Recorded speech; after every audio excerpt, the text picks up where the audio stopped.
Conclusion that sewing is about 0.5% of sewing.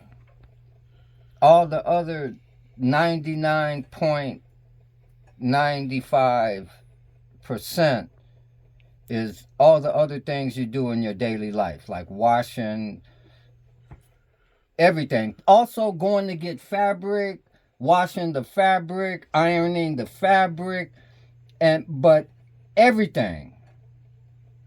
So in order to sew effectively, and I know this is long, but I'm going to be quick, but in order to sew effectively, you have to use all of your spare time and your moments to be cleaning up and organizing. Look, pan this. Look how junky that this is. There's not even room to cut on the sewing table. Point to the sewing table. There's not even room to cut on the sewing table. Or the ironing table back there. There's so much junk everywhere. How can you work in that? What you have to do is every second be cleaning it up. Leave it cleaner than you found it. And then every moment when you're not sewing, you have to be organizing. You have to be winding the bobbin threads and putting them. You have to, just everything. You have to clean off the sewing machine to get it ready so you could sew. You have to be organizing with every moment that you have. You have to clean up, and sometimes you have to move stuff. That's why you have to put all your stuff on wheels so it can move around, and then every time you move it, it can be where you move it.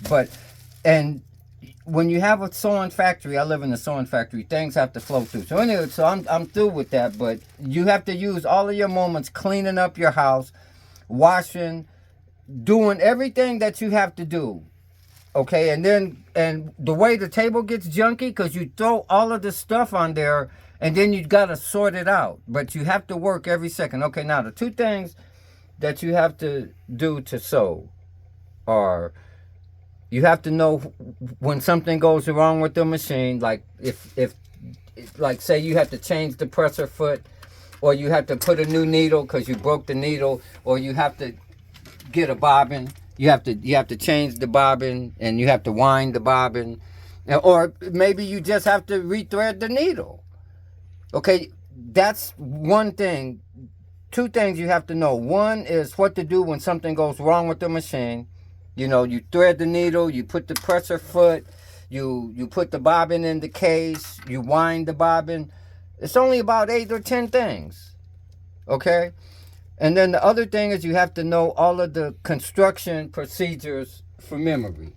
Like, say, in order to make this bag, okay, you have to know how to put the zipper.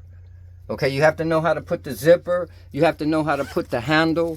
You have to know how to you have to know how to sew the bag. And then, after you sew the bag straight down, you have to know how to do that little cross stitch. But more importantly, you have to know how to thread this machine. You have to know how to thread this overlock machine, because you're using the overlock. So you have to know how to use the machines.